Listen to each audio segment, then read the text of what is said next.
క్రీస్తునందు ప్రియమైన almighty Jesus fire ministries వీక్షకులకు శుభాభివందనాలు చెల్లిస్తున్నాను.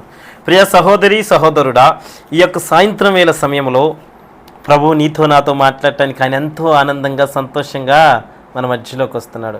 ప్రియ సహోదరుడా సహోదరి, క్రైస్తవ జీవితంలో నిరీక్షణ కలిగి ఉంటేనే క్రైస్తవ జీవితానికి ఒక రకమైనటువంటి ఆహ్లాదమైనటువంటి సంతోషమైనటువంటి ఉంటుంది. ఒక మాట అంటారు, శ్రమలోనే ఆనందం, శ్రమలోనే సంతోషం.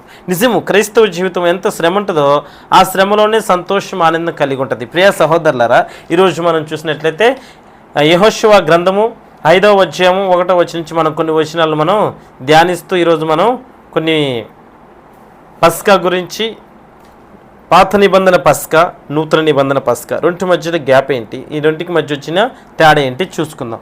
పాత నిబంధన పస్కా గురించి మనం మాట్లాడుకుందాం. అయితే యెహోషువ గ్రంథం 5వ అధ్యాయంలో ఒక మాట ఉంటుంది ప్రియ సహోదరులరా. అదేంటంటే వారు దాటుచుండగా ఇజ్రాయేలు ఎదుట నుండి యెహోవా యోర్దాను నీళ్ళను ఎండజేసిన సంగతి చూడండి.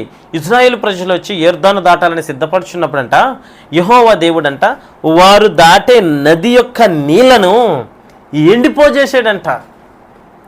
నీళ్ళు ఎండాలంటే కనీసం 10 రోజులు పడతాయండి, లేదా ఒక 20 రోజులు పడుతుంది.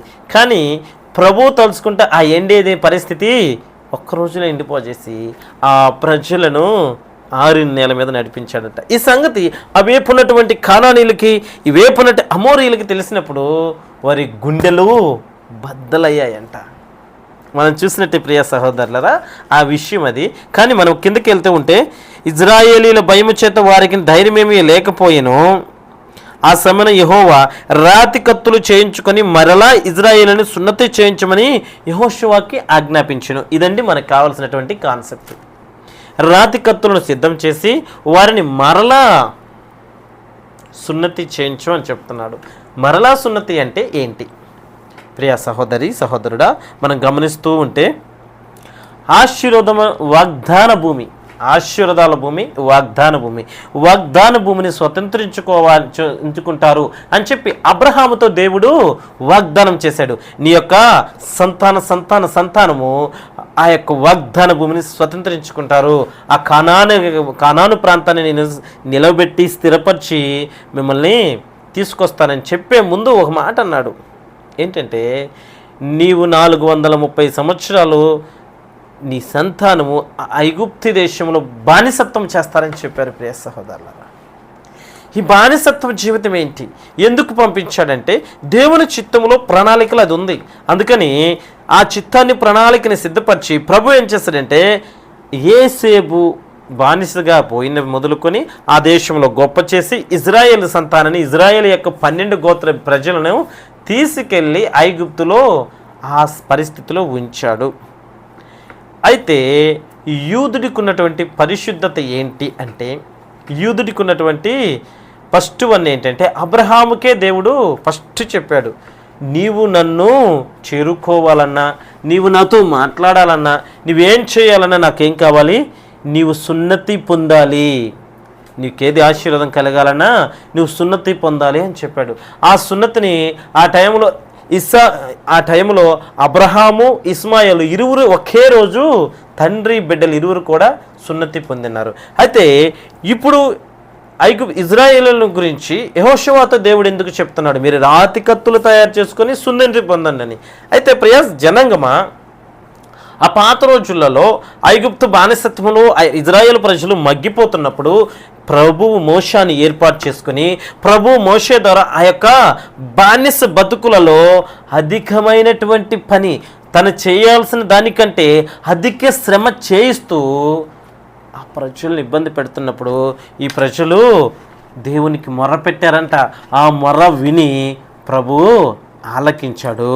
ప్రభు ఆలకించి ఆ యొక్క మొరని దేవుడు ఇని ఆ ప్రజలను ఆ బానిసత్వంలో నుంచి, వారి కింద చేస్తున్న శ్రమంలో నుంచి, వారు అనుభవిస్తున్న ఆ శోధనలో నుంచి బయటికి తీసుకురావడానికి మోషేని ఏర్పాటు చేసుకొని వచ్చారు.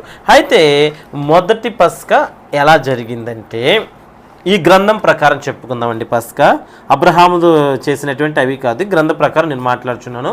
ఇలా మొదటి పస్కా ఎక్కడ జరిగిందంటే, అంటే ఇజ్రాయెల్ ఐగుప్తు నుండి బయలుదేరి కానాను ఈ యొర్దాను నది దాటి నాటికి జరిగినటువంటి విషయాల గురించి ఇప్పుడు మనం మాట్లాడుకుందాం. అయితే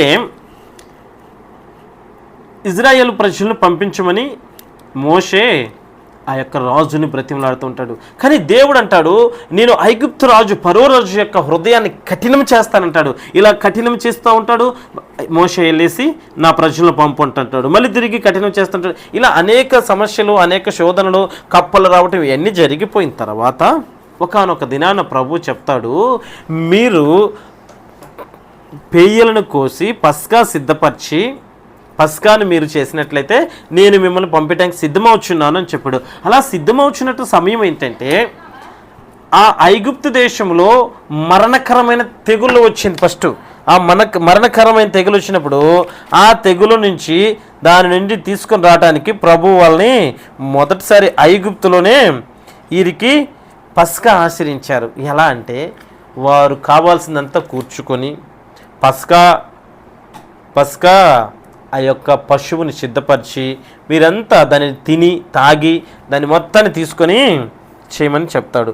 అలా చెప్పినటువంటి ఆ పరిస్థితి నుంచి చూస్తే ఇక మనం చూద్దాం, వాళ్ళు ఆ యొక్క బానిసత్వ బ్రతుకులో నుంచి వాగ్దాన భూములకి చేర్చడానికి ప్రభువు పస్కాను సిద్ధపరచమన్నాడు.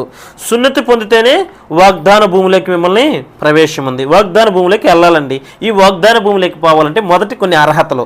ఒకటేంది, సున్నతి పొందాలి. 2, ఆ సున్నతిని దేవుడు ఆశీర్వదించాలి. ఆ సున్నతిని దేవుడు ఆశీర్వదించాలి, దాన్ని అంగీకరించాలి. ఈ ప్రకారము సున్నతిగిరి జరగాలి. అలా జరుగుతున్నప్పుడు చేస్తున్నప్పుడు మొదట మనం గమనిద్దాం ప్రియ సహోదరుడా సహోదరి, ఈ యెహోషువ గ్రంథంలో యొర్దాను దాటినమ్మటే చెప్పాడు. దానికంటే ముందు ఐగుప్తు ప్రజలు ఇజ్రాయెల్ నుంచి బయటకు వచ్చేటప్పుడు ఆ మరణకరమైనది